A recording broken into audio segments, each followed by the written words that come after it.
Hey VC, how's it going? Right, okay, it's that time of year again, the dreaded end of year list. I've been watching a few of these videos on YouTube over the last week or two, people showing their favourite new releases, their favourite reissues, whatever, and I do like a list, so there you go. But I pulled out 5 records, all new releases, 5 of my favourite releases of 2023.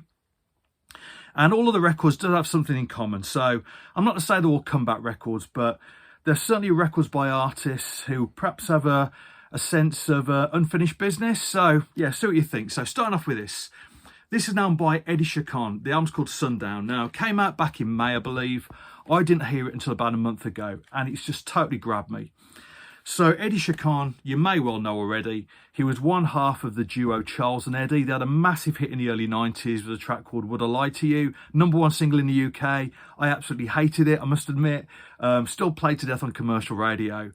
But the duo, I think, well, Charles, the other half of the duo, passed away in the early 2000s, at which point Eddie Chacon, he turned his back on the music business. Hadn't done anything musically for about 20 years until he put out his first solo album a couple of years ago. This is his second record.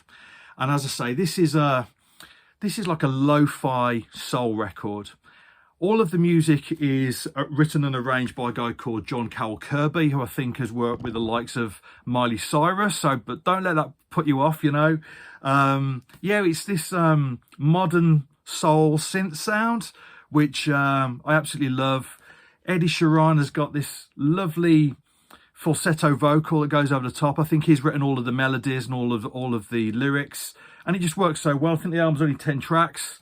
No, sorry, it's actually 8 tracks, so it doesn't outstay its welcome. In 2024, one of my aims is to try and see this guy live, So I say this record's grabbed me. I think it will sound absolutely fantastic live, so I'll be looking out for him in 2024.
Right then, next up, Black Rainbows by Karin Bailey-Rae. Now, Karin Bailey-Rae, I've always liked her. I think she comes across really well in interviews. She's got the most beautiful voice, but I've never been totally sold on any of her albums. There's always tracks on them which I really enjoy, but never the full album. Now, this is different because this is certainly her most consistent record. It's certainly her most focused record, and it's an interesting backstory. So I understand that she went to Chicago, where there is an art facility there. I think the building is an old bank. It's a disused bank, and it's been taken over. And it's just basically full of black cultural history, whether that be literature, magazines, music, art. There's a performance space there. And she's basically just holed herself up there for a week and just absorbed all this information, all of this culture. And it's around she's basically built her songs and written her songs around the stories that she's learned from that facility. And as I say, it's certainly her most focused record, despite the fact that it's stylistically all over the place. So it's punk, it's modern R&B, it's soul, it's jazz, but it absolutely works. So yeah, definitely one of my favourite albums of the year, and definitely worth checking out.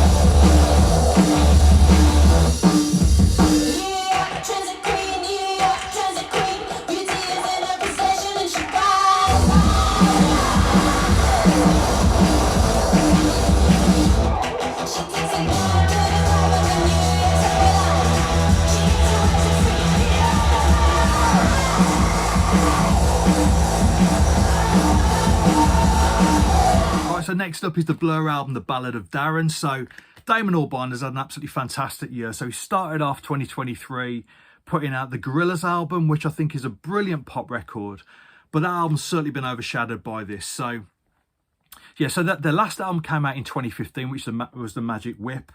I think that's a really good record, but it is a little bit uneven. This album, however, is just fully formed. It's a brilliant record for this stage of their career. I was reading an interview with Damon Albarn where he was talking about this being a record made by guys in their mid-50s, perhaps looking back at the mistakes they've made in their lives and looking ahead to the, I suppose, relatively short amount of time they've got left.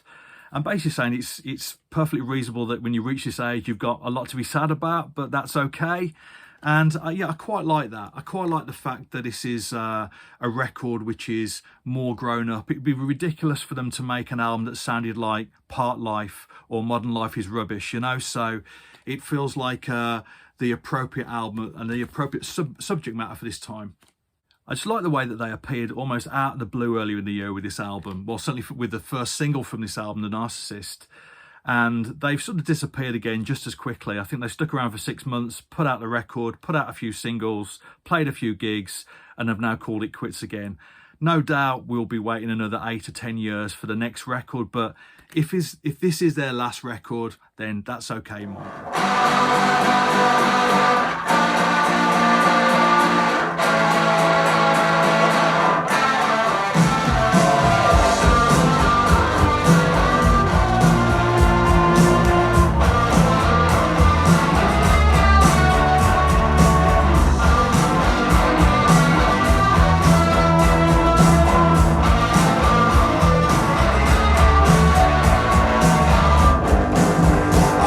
Up. I'm not the first to do it. Must forgo now. Your smile off the wall page. I'm fixtures and fittings now.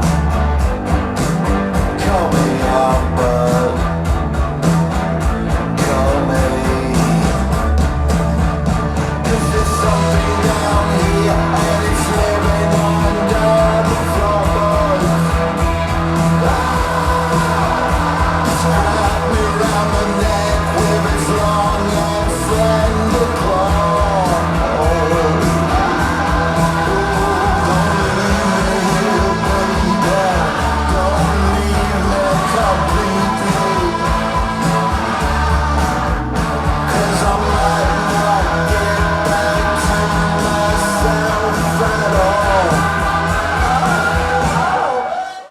Okay, so next up, Róisín Murphy and Hit Parade. If I was to pick my favourite album of the year, I think it would have to be this.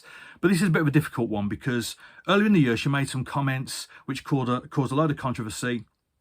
I'm not going to go into what she said. If you want to find out or look into it, it's all over the internet, you can find out for yourself. But that basically led to her label Ninja Tune refusing to promote the album. It's interesting because at the time of the album's release, it got great reviews throughout the music press. But when I'm looking at the end of year list, it's nowhere to be seen, which I can only imagine is down to the comments that she made earlier in the year. Now, that aside, I mean, I suppose it's that situation we've talked about before. Can you separate the art from the artist or the art from the artist's comments? I don't know. But musically, I think this is the best album of the year. Róisín Murphy is always interesting. She's made some of the most interesting and innovative dance music, electronic music of the last 20 years. But her songs are also chock full of, pop hooks. These are all songs that get stuck in your head for days. And there's not many artists that can do that consistently. So yeah, this is my favourite album of the year, despite all, everything that's been said. If I'm just looking at from a music point of view, I've got to pick this one. So this is Róisín Murphy with Hit Parade. All magic's back, a warm feeling flooding, a new age of love, and incandescent and joy. There's good reason why it defies reason. Let it be silly season, darling, all year round.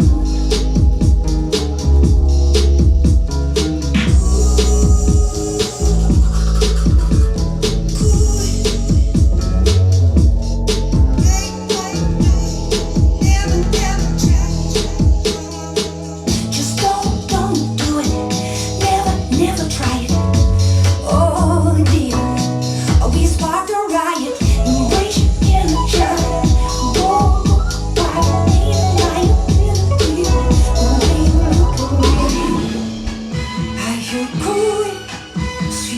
cool, cool.